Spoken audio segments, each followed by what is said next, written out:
Bonjour à tous, vous venez de transplaner dans Magic C'est Chic. Et non, pas du tout en fait, c'est le président, et d'ailleurs j'espère que vous avez votre billet pour le transplanage. Non, parce que c'est pas gratuit en fait le siège que vous avez. J'ai une invasion de saprobium sur les bras, j'ai besoin de remplir les caisses. On se retrouve aujourd'hui pour notre deuxième vidéo sélection des cartes les plus drôles à mettre dans votre 99 pour rajouter un petit peu de délire à vos parties. Nous étions partis la semaine dernière du côté des déglingos du carnaval de Rakdos. Cette semaine je vous propose de nous calmer un petit peu avec la guilde d'Azorius. Non, pour votre information, je n'ai subi aucune pression de la part du grand arbitre afin que ce soit cette colorité qui passe en deuxième. Je sais vraiment pas où est-ce que vous allez pêcher tout ça. On commence tout de suite avec le négociant en souhait, 2 centimes aujourd'hui pour cette créature de type négociant, pour 3 incolores et un blanc. Pour 2 mana, la créature ciblée acquiert jusqu'à la fin du tour la protection contre une couleur au choix de son contrôleur. N'importe quel joueur peut jouer cette capacité. Prenons 2 secondes afin de resituer ce que fait la protection contre une couleur. Il n'est pas possible d'être la cible d'un sort ou d'une capacité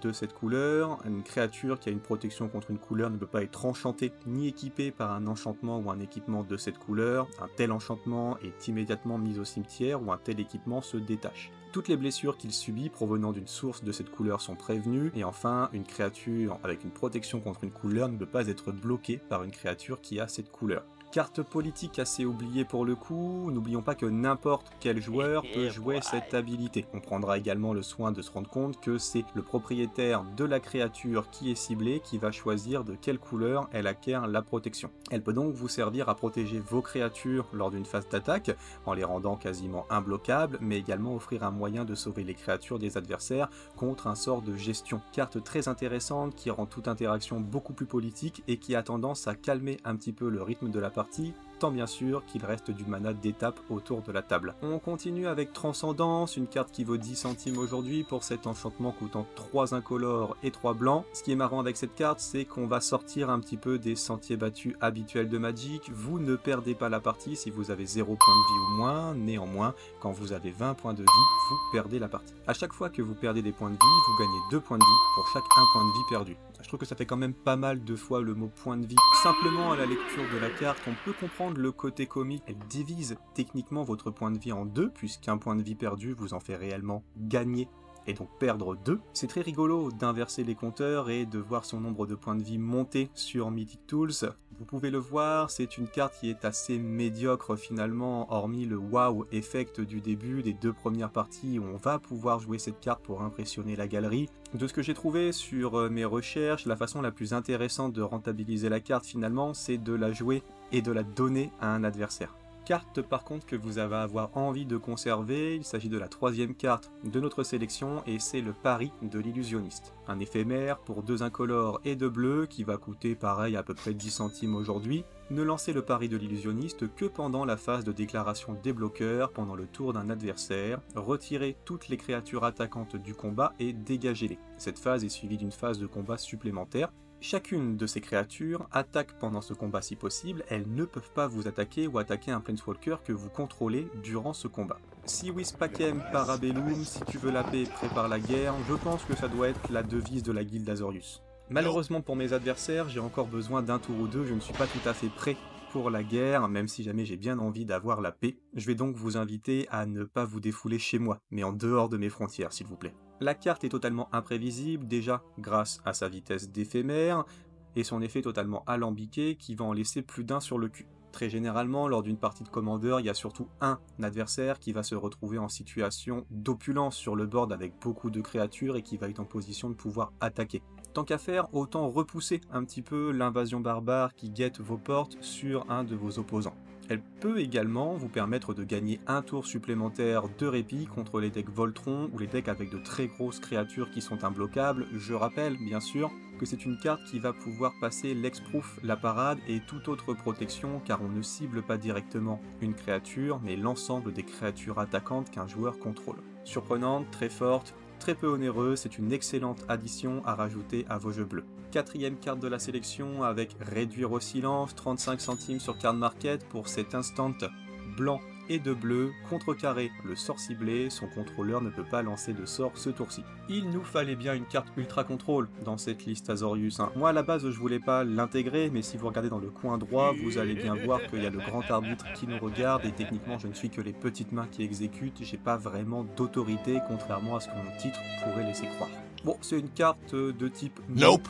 Finalement, vous pensez pouvoir faire quelque chose, mais c'est pas le cas. C'est très simple, vous allez simplement réduire au silence un adversaire, terminer le tour de 20 minutes du joueur Spellslinger, terminer les triggers du deck Landfall. Si vous avez un ami ou quelqu'un dans votre playgroup qui a tendance à jubiler, voire quasiment à jouir sur sa chaise, en fantasmant au prochain tour, comme quoi ça va être magnifique, magistral, que ça sert à rien de faire vos jeux, que dans tous les cas il a gagné, qu'il va mettre une pression incroyable sur le board, conservez-la bien. Réservez-lui cette carte, ça va être incroyable. Avant-dernière carte aujourd'hui, on va se pencher sur Dove Escape dans sa version anglaise, une carte qui va valoir 10 centimes pour un enchantement qui nous dit à chaque fois qu'un joueur joue un sort non créature, contrecarrer ce sort, ce joueur met en jeu X jetons de créatures 1-1 blanche et bleu oiseau avec le vol, X, vous vous en doutez, étant le coût converti de mana de ce sort. Déjà, prenons quelques instants pour apprécier cet artwork ainsi que le nom très poétique de cette carte qui s'appelle en français Tourterelle. Un enchantement à 6 mana, 3 incolores et 3 Azorius. Après cette courte pause récréative, nous pouvons revenir sur cet enchantement qui ne manquera pas de provoquer le rire dans l'assemblée. En effet, terminez de jouer des sorts non créatures tant que la tourterelle est présente, et force est de constater qu'il y a beaucoup de sorts non créatures qui sont joués autour d'une table de commandeur. Ce qui est très intéressant aussi, c'est que tourterelle étant lui-même un enchantement, généralement c'est géré avec des sorts non créatures, ça va obliger vos adversaires à utiliser des créatures, type Loran par exemple, afin de pouvoir gérer cette carte.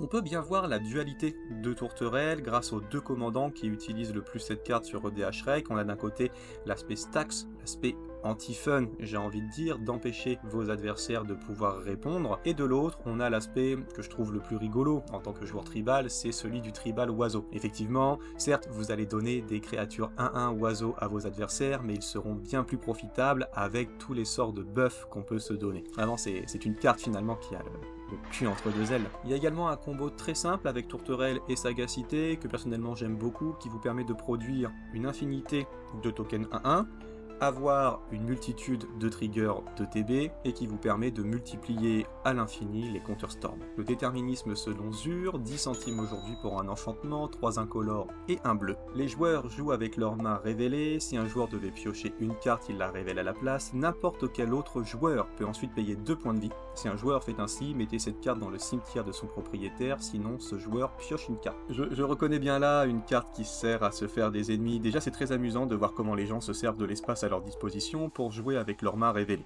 Ensuite, c'est un débat de chaque instant, ou plus précisément de chaque pioche. J'aime à nous imaginer un petit peu comme un conseil qui va décider de la future pioche d'un adversaire. Est-ce que tu vas jouer cette carte? Est-ce qu'il pourra pas la jouer? Ok, il faut que quelqu'un paye les 2 points de vie ce tour-ci, c'est une trop grande menace qui vient de piocher, passons à la prochaine. N'oublions pas qu'il n'y a plus rien qui peut vous surprendre si personne n'a rien à cacher. J'aime beaucoup cette carte parce que c'est le retour de l'équilibre de la terreur autour de la table de jeu. Comme vous avez pu le constater à travers cette liste non exhaustive des cartes fun en Azorius, c'est une guilde qui a une façon bien à elle de s'amuser. De par l'équilibre des forces autour de la table, le déploiement d'enchantements qui pénalisent tout le monde, le mot d'ordre est sans doute celui de l'unité. Imposer des règles pour imposer son rythme afin de dicter sa politique à la table et ainsi remporter la partie. Merci d'être resté avec moi pendant cette vidéo, j'espère que vous avez passé un bon moment et que vous avez découvert quelques cartes à rentrer dans vos decks. Je vous invite bien sûr à lâcher un pouce bleu, un commentaire, à m'aider dans cette quête. Je vous souhaite une excellente journée, à bientôt.